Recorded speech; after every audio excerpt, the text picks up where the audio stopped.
رسوله الكريم أما بعد فأعوذ بالله من الشيطان الرجيم بسم الله الرحمن الرحيم إنا نحن نزلنا الذكر وإنا له لحافظون آمنت بالله صدق الله مولانا العظيم وبلغنا رسوله النبي الحبيب الأمين الكريم ونحن على ذلك لمن الشاهدين والشاكرين والحمد لله رب العالمين۔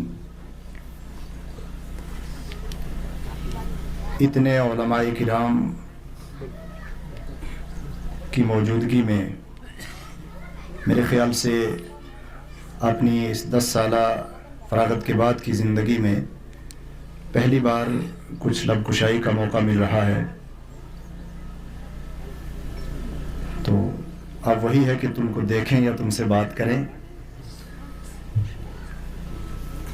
علماء کرام کے بیانات ہو چکے، تو میرے سامنے اس مختصر سے مجمع میں 3 کیٹیگری کے لوگ ہیں، اور میں سمجھتا ہوں کہ ان تینوں کے حساب سے کوئی بات کی جائے تاکہ کوئی طبقہ ناراض نہ ہو۔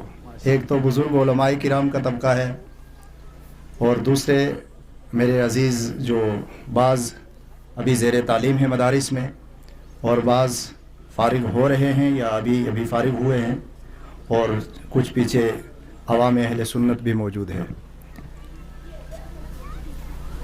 تو اب آج کا یہ مختصر سا پروگرام، اس کی نوعیت کے بارے میں پہلے میں عرض کر دوں۔ آپ پہلے درود پڑھ لیجئے، اللہم صلی علی سیدنا و مولانا محمد مبارک وسلم، صلاۃ و سلام علیک یا رسول اللہ، صلاۃ و سلام علیک یا حبیب اللہ۔ در حقیقت جس طرح محب گرامی وقار حضرت علامہ مولانا فاروق حسین مصباحی نے بتایا کہ یہ دستار بندی کی بہاریں اور عرس حافظ ملت کی بہاریں در حقیقت الجامعۃ الاشرفیہ کے صحن میں ہی دیکھی جاتی تھیں، لیکن اس سال کے عالمی ماحول نے ان بہاروں سے بے شمار لوگوں کو محروم رکھا۔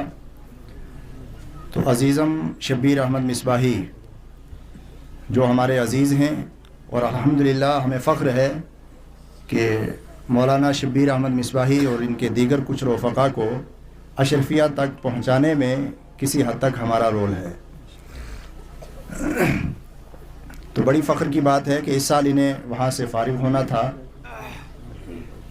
اور فضیلت کی دستار بندی انہی ایام میں یعنی عرس حافظ ملت کی بہاروں میں ہونی تھی، لیکن وہ سب کچھ عالمی وبا کے چلتے ایک لاک ڈاؤن کی نظر ہو گیا۔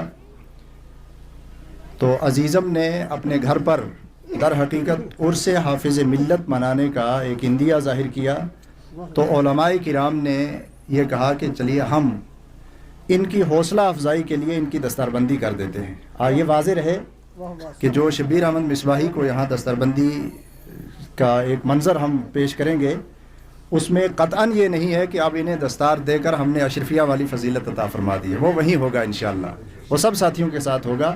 اب انہوں نے اپنے گھر پر یہ اندیہ ظاہر کیا تھا کہ حضور حافظ ملت کا عرس منایا جائے، تو علماء کرام نے یہ چاہا کہ ان کی حوصلہ افزائی کی جائے کہ جب انہوں نے حافظ ملت کا عرس منانے کا اندیہ ظاہر کیا ہے، تو اب ہماری طرف سے ان کو یہ تحفہ رہے گا کہ ان کی دستار بندی کی جائے، یعنی یہ اعزازی دستار بندی ہے۔ باقی میرے سب ساتھیوں کی انشاءاللہ دستار بندی بھی وہاں ہوگی، سند بھی وہاں سے ملے گی، اور یہ فاضل جامعہ اشرفیہ کہلائیں گے۔ تو خداوند قدوس ہمارے اس پھلتے پھولتے چمن کو سلامت رکھے۔ تو میں ایک بات عرض کرنا چاہتا ہوں کہ عربی زبان وہ عظیم زبان ہے کہ جس زبان میں قرآن پاک نازل ہوا، لیکن قرآن پاک کے بارے میں ایک بڑا مشہور مقولہ ہے، بڑا ہی مشہور اور بڑا ہی اہم، کہ نزل القرآن بالعرب وفہم بالہند وقرئ بالمصر، یعنی قرآن پاک نازل سعودیہ میں ہوا، عرب ممالک میں، گلف کنٹری میں ہوا، اور پڑھا مصر میں گیا۔ یعنی مصر والے جس طرح کا قرآن پاک پڑھتے ہیں، آپ ایک فوجی کو دیکھ لیں، فیس بک پر کئی عرصہ پہلے آیا تھا کہ ایک فوجی وردی پہنے ہوئے قرآن پاک کی اس طرح تلاوت کر رہا ہے جس طرح ہم میں سے کوئی بڑا قاری بھی تلاوت نہیں کر پاتا، ٹھیک ہے؟ تو مصر کا ہر آدمی قرآن پاک کو اسی خوش الحانی کے ساتھ پڑھتا ہے۔ وفہم بالہند، اور ہندوستان میں قرآن کو سمجھا گیا ہے۔ یہ ایک مشہور مقولہ ہے اور بڑا ہی پسندیدہ مقولہ ہے۔ تو قرآن پاک کی زبان عربی زبان ہے. تو اب جامعہ اشرفیہ مبارک پور جماعت اہل سنت کا وہ عظیم قلعہ ہے جس میں بریلی شریف کا فیضان بھی شامل ہے اور مراد آباد کا فیضان بھی شامل ہے. یہ بالکل حقیقت پر مبنی بات ہے کہ جامعہ اشرفیہ قطعاً نہ بنتا اگر بریلی میں امام احمد رضا نہ ہوتے. جامعہ اشرفیہ اظہر الہند بن کر ہندوستان میں قطعاً نہ چمکتا اگر حضور حافظ ملت کچھ دن تک جامعہ نعیمیہ میں زانوے تلمذ طے نہ کرتے. ٹھیک ہے، اس لیے یہ قطعاً اگر جامعہ اشرفیہ پہ بولا کہ آج ماحول ہے اس کے بولنے کا، اس لیے اس پہ بول رہے ہیں. یہ کوئی نہ سمجھے کہ کسی دوسرے ادارے کو اس سے زیر کرنے کا یا اس طرح کا کوئی اندیا. الحمدللہ ہمارے بڑے بڑے ادارے ہیں، خداوند قدوس سب اداروں کو سلامت رکھے. تو بہرحال جامعہ اشرفیہ مبارک پور، اب ہر ادارے کا کچھ الگ رنگ ہوتا ہے، کچھ الگ ڈھنگ ہوتا ہے، کچھ الگ انداز سے وہ دین کی خدمت کرتا ہے.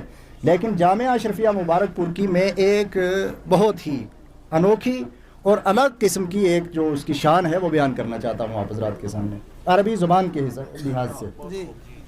در حقیقت عربی زبان کے جتنے بھی لکھاڑی ہیں یا جتنے بھی ریسرچ اسکالر ہیں، انہوں نے 83 میں یا 84 میں، یعنی میری پیدائش سے ایک آدھ سال پہلے کی بات ہے، یہ باضابطہ مصر میں اور دیگر بہت سارے علاقوں کے مفکرین جمع ہو کر کے کسی یونیورسٹی میں ایک سیمینار ہوا تھا کہ عربی زبان کو کس طرح لکھا جائے، لکھنے کے اعتبار سے کہ اس کو ریٹن میں محفوظ کس طرح کیا جائے. ویسے تو یہ قرآن کی زبان ہے، جب قرآن کی حفاظت کا ذمہ خدا نے لیا تو اس کے ضمن میں عربی زبان کی حفاظت اور بقا کا ذمہ بھی خداوند قدوس نے لے لیا. تو یہ زبان باقی رہے گی، لیکن آنے والی دنیا کے سامنے جدید جو تقاضے ہیں ان کے مطابق عربی زبان کو یا اس کی جتنی بھی کتابیں ہیں ان کو کس طرح پیش کیا جائے. تو اس میں باضابطہ ان لوگوں نے ایک کتاب ترتیب دی، ریسرچ میتھڈولوجی کی. تو ریسرچ میتھڈولوجی کو فالو کر کے عربی کتابوں کو، آپ جتنی بھی درسی کتابیں ہماری، آپ پرانی کتابیں آپ دیکھیں بیضاوی شریف سے لے کر کے نیچے تک جتنی بھی پرانی کتابیں ہیں وہ ایک الگ انداز سے لکھی گئی ہیں. اور سید صاحب قبلہ سے لے کر مجھ تک جتنے لوگوں نے وہ کتابیں پڑھی ہیں پرانے رسم الخط کی، آج کی جدید کتابوں کو اگر ہم پڑھنا چاہیں بالکل مزہ نہیں آتا، بالکل لطف نہیں آتا ہے. وہ پرانی کتابیں ہی ہمیں اچھی لگتی ہیں کیونکہ ہم نے وہ پڑھی تھی. لیکن زمانے کا تقاضا یہ تھا کہ اب جدید تقاضوں کے مطابق اب اس کو لکھا جائے، ریسرچ میتھڈولوجی کو فالو کر کے کس طرح لکھا جائے.